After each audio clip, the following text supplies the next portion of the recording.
En este ejercicio nos dan tres matrices, las tres matrices que aparecen aquí en pantalla. La matriz A es de tamaño 3×3, la matriz B es de tamaño 3×2 y la matriz C también es de tamaño 3×2.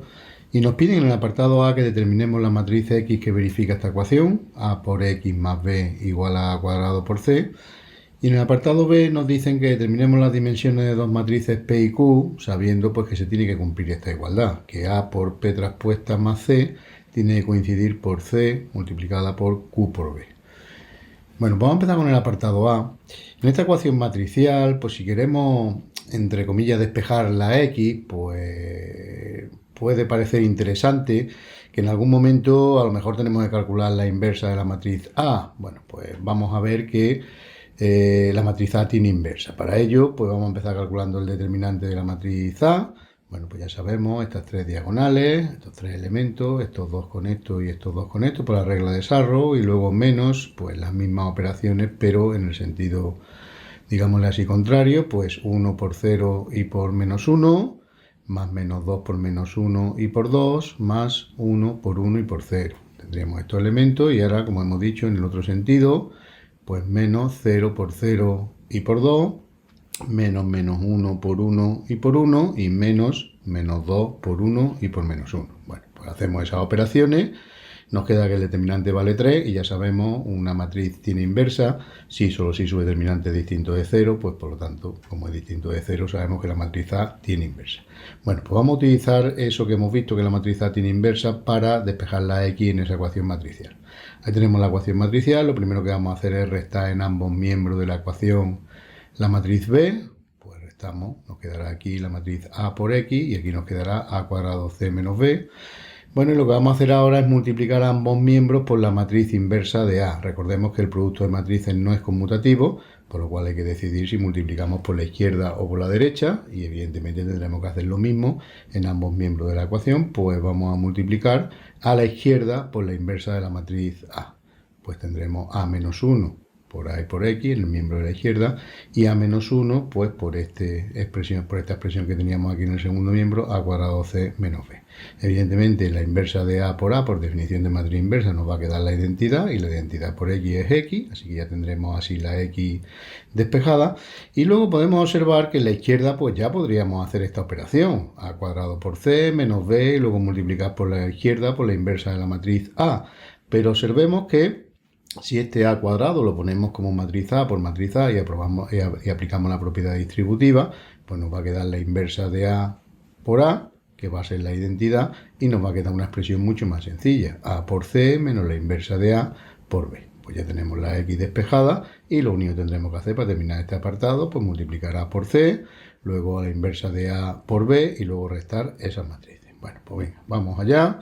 Vamos a empezar calculando la inversa de la matriz A, que nos va a hacer falta. Aquí teníamos la matriz A, su determinante que ya lo habíamos calculado y valía 3. Pues vamos a empezar calculando la traspuesta de la matriz. Recordamos que la matriz traspuesta de una matriz dada no es más que intercambiar sus filas por columnas, así que 1 menos 2, 0 sería la primera fila, 1, 0 menos 1 sería la segunda fila y 2, 1 menos 1 pues sería la tercera fila. Y luego lo que tenemos que hacer es calcular la junta. Recordamos que la junta de una matriz, queremos calcular la junta de la traspuesta. La junta de una matriz no es más que una matriz del mismo tamaño, donde cada elemento se sustituye por su adjunto. ¿Cuál es el adjunto de un elemento? Pues el adjunto de un elemento es el determinante de la matriz que queda al eliminar la fila y la columna que ocupa ese elemento, y luego multiplicar por 1 menos 1 según la fila, el número de fila y el número de columna que ocupe el elemento. Si el número de fila más el número de columna es par, pues se queda tal como está ese determinante, y si la suma del número de fila más el número de columna es impar, pues se multiplica por menos 1. Bueno, pues a modo de ejemplo, vamos a ver el adjunto, por ejemplo, de este elemento. Este elemento, el menos 1, ocupa fila segunda, columna tercera. Pues si eliminamos su fila y su columna, nos queda este determinante de 2 por 2 que hay aquí. 1 menos 2, 2, 1, y como fila 2 más columna 3 es 5, que es impar, pues multiplicamos por menos 1. Así calcularíamos el adjunto de los otros 8 elementos de la matriz, ahí los tenemos, ¿vale? Todos serían determinantes de 2 por 2, y lo único, pues con un más o un menos delante, pues a partir de ahí calculamos estos 9 determinantes de 2 por 2, los dejamos tal como está si tiene signo positivo delante y le cambiamos el signo si tiene un menos delante y calcularíamos la junta de la matriz. Por ejemplo, pues a modo de ejemplo, 1 por menos 1, menos 1, menos 2 por 0, pues 0, pues menos 1. Por ejemplo, este de aquí, 1 por menos 1, menos 1, menos 1 por 2, pues más 1, con el menos de delante, pues menos 1, etc. Y por último, ya que tenemos la junta de la traspuesta y el valor del determinante, recordemos que la inversa de una matriz es 1 partido el valor del determinante por la junta de la traspuesta. Así que en este caso, como el determinante vale 3, 1/3 por la matriz adjunta que tenemos aquí. Si el objetivo del ejercicio o en el ejercicio nos preguntaran que calculáramos la inversa de la matriz A, pues multiplicaríamos cada uno de estos elementos por 1/3 y tendríamos el valor de la matriz inversa. Pero como el objetivo del ejercicio en ningún momento no nos pide que calculemos la expresión analítica de la matriz inversa, sino simplemente vamos a utilizar la matriz inversa para calcular la X en esta ecuación matricial, pues de momento vamos a dejarlo así, porque tiempo habrá de multiplicar por 1/3 si nos interesa, pero vamos a ver que es mucho más rápido dejar el 1/3 aquí. Bueno, pues a partir de ahí estará la expresión que teníamos que calcular, pues vamos a empezar calculando la matriz A por la matriz C.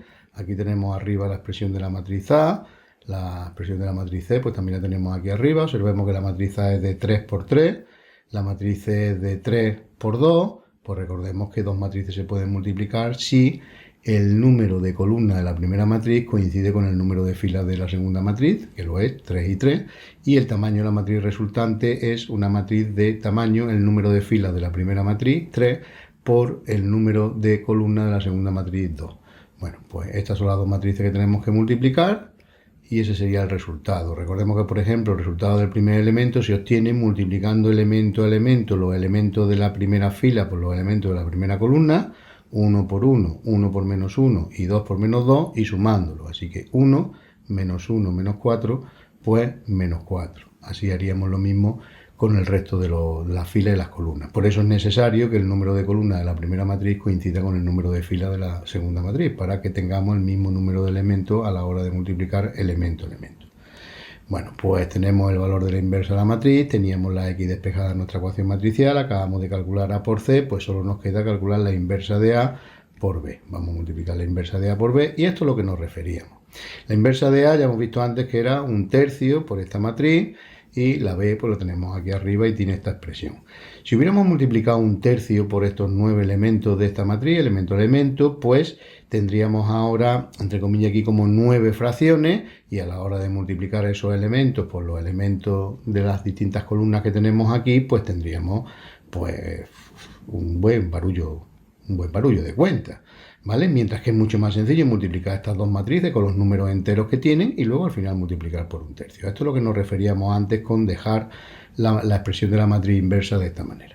Bueno, pues lo mismo, matriz de 3 por 3, matriz de 3 por 2, el resultado de una matriz de 3 por 2, nos quedaría el 1/3 delante y, por ejemplo, pues imaginaros este 1 de aquí, pues ¿cómo sostiene? Pues multiplicando la segunda fila por la primera columna, elemento a elemento, menos 2 por menos 2, más menos 1 por 3, más menos 5 por 0, ¿vale? Pues eso sería el 1 este que tenemos aquí y lo mismo con el resto de los elementos. Y ahora sí, ¿vale? Pues el 1/3 por esta matriz, pues menos 5/3, 2/3, 1/3, menos 13/3, menos 1/3 y 7/3. Bueno, pues ya tenemos el A por C, tenemos la inversa de A por B, pues ya podemos calcular el resultado de la matriz X, que resta estas dos matrices. Tenemos sus expresiones calculadas, pues ya sabemos, para restar dos matrices simplemente restamos elemento a elemento cada uno de los elementos de esas dos matrices. Pues ahí tendríamos el resultado de la matriz X que nos pedían en el apartado A. Vamos a pasar en el apartado B. Nos dicen que determinemos las dimensiones de dos matrices P y Q sabiendo que verifican esta ecuación matricial. Pues nada, vamos a considerar una matriz P de tamaño M por N y vamos a considerar una matriz Q de tamaño R por S y tendremos que averiguar pues cuántos son los valores de M, de N, de R y por S para que se pueda verificar esta ecuación matricial. Bueno, esto no es más que trabajar con los tamaños de estas expresiones. Vamos a empezar pues con el miembro de la izquierda y en concreto nos vamos a fijar en esta expresión, en A por P traspuesta, ¿vale? Pues vamos a fijarnos en esta expresión. Observemos que la matriz A es de tamaño 3 por 3. La matriz P traspuesta, pues si la matriz P hemos considerado que es de tamaño M por N, la matriz P traspuesta pues será de tamaño N por N, porque ya hemos visto que la matriz traspuesta no es más que intercambiar las filas por columnas. Bueno, pues recordemos que para que se puedan multiplicar dos matrices, el número de columnas de la primera matriz tiene que coincidir con el número de filas de la segunda matriz, así que el número de columnas de A tiene que coincidir con el número de filas de P traspuesta y por tanto de ahí ya podemos deducir que 3 es igual a n. ¿Vale? Este 3, el número de columnas, tiene que ser igual al número de filas de P traspuesta, es decir, n. Bueno, a partir de ahí también sabemos que el resultado de la matriz producto, A por P traspuesta, será el número de filas de la matriz A por el número de columnas de la matriz P traspuesta, es decir, 3 por M. Bueno, pues seguimos viendo el primer miembro, hay que sumarle a ese resultado la matriz C. Dos matrices se pueden sumar si tienen el mismo tamaño. Pues la matriz C de tamaño 3 por 2 nos la dan en el enunciado. La matriz A por P traspuesta hemos visto que es de tamaño 3 por M, pues para que estos dos tamaños sean iguales y se puedan por lo tanto sumar esas dos matrices, M tiene que valer 2. Así que hemos visto que M tiene que valer 2, N tiene que valer 3, pues de momento pues podemos decir que el tamaño de la matriz P va a ser de 2 por 3. Bueno, se tiene que cumplir al final toda esta igualdad, pues vamos a analizar el segundo miembro. En el segundo miembro vamos a empezar por estas matrices que tenemos aquí dentro del paréntesis, que tenemos que multiplicarlas Q por la matriz B. Q hemos considerado que sea de tamaño R por S. B, lo vemos aquí arriba en el enunciado, es de tamaño 3 por 2, pues lo mismo, ya sabemos, el número de columnas de la primera matriz, es decir, el número de columnas de Q, tiene que coincidir con el número de filas de la segunda matriz, que es B. ¿Vale? Así que, pues, de ahí deducimos rápidamente que S tiene que valer 3. Además, el resultado o el tamaño de la matriz Q por B, la matriz resultado de ese producto, pues será el número de filas de la matriz Q y el número de columnas de la matriz B, es decir, R por 2. Bueno, esa matriz Q por B la tenemos que multiplicar por C. La matriz C es de tamaño 3 por 2, la de Q por B lo acabamos de ver y es de tamaño R por 2. Pues ya sabemos, el número este de aquí, el número de columnas de la primera matriz tiene que coincidir con el número de filas de la segunda matriz, así que de ahí deducimos rápidamente que R tiene que valer 2. Bueno, pues R tiene que valer 2, S tiene que valer 3, pues por tanto el tamaño de la matriz Q es 2 por 3. Y además, el tamaño de la matriz C por Q por B, pues será el número de filas de la matriz C y el número de columnas de la matriz Q por B. Es decir, 3 por 2. Bueno, aunque parezca que hemos terminado, porque ya tenemos determinado, en principio parece que tenemos determinado el tamaño de la matriz P y el tamaño de la matriz Q, habría que comprobar que ambos miembros son matrices del mismo tamaño para que puedan ser iguales. Bueno, pues efectivamente se cumple, porque vimos antes que el tamaño de la matriz del miembro de la izquierda era de 3 por 2 y acabamos de ver que el tamaño de la matriz del miembro de la derecha pues también es 3 por 2.